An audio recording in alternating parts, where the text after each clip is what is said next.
We want the best players to play for England. If they're not in the Prem, they're not able to.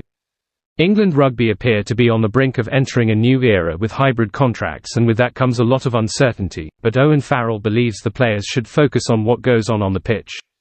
As far as the fly half is concerned, his job is to play rugby, and he puts his trust in those in the background being able to thrash out a deal that is in the players' best interests.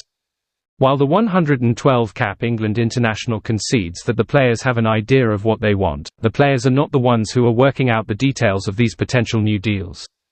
Just weeks after captaining England to a bronze medal at the Rugby World Cup, where the current situation would have no doubt been discussed amongst the squad, Farrell stressed that the players will have an input in the proceedings. Players are no longer scared of saying what they think, according to Farrell, as we wait to see what unfolds over the coming weeks and months. The 32-year-old is set to miss the upcoming Six Nations after deciding to step away from international rugby to prioritise his mental health. Nevertheless, he is one player who has been linked with a central RFU contract. But for now, Farrell's focus seems to be on Saracens as they begin their Investec Champions Cup campaign this weekend. "I think as players, you have ideas," he said at the launch of the new Champions Cup season at Tottenham Hotspur Stadium recently. "You'd think and you obviously hope that there's a lot of work going on in the background that works a lot of things out that you don't quite understand.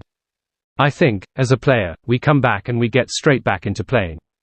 We don't sit there and work out a program best built for us going forward. I think the players now are not scared of giving their opinion. They're not scared of saying what they think. So I think going forward this is now an interesting time in terms of hybrid contracts, but I'm sure the players will have an input." England has seen the gradual trickle of players moving to the top 14 pick up more and more momentum over the last year, influenced heavily by the decline of Worcester Warriors, Wasps and London Irish.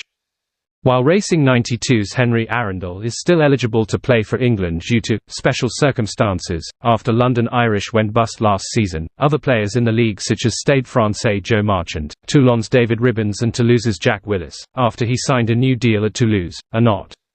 With some of the biggest English starts in the Gallagher Premiership being linked with moves to France, the idea of a version of the Giteau law is being bandied about. Farrell was fairly forthright with his view on any changes to the England eligibility criteria.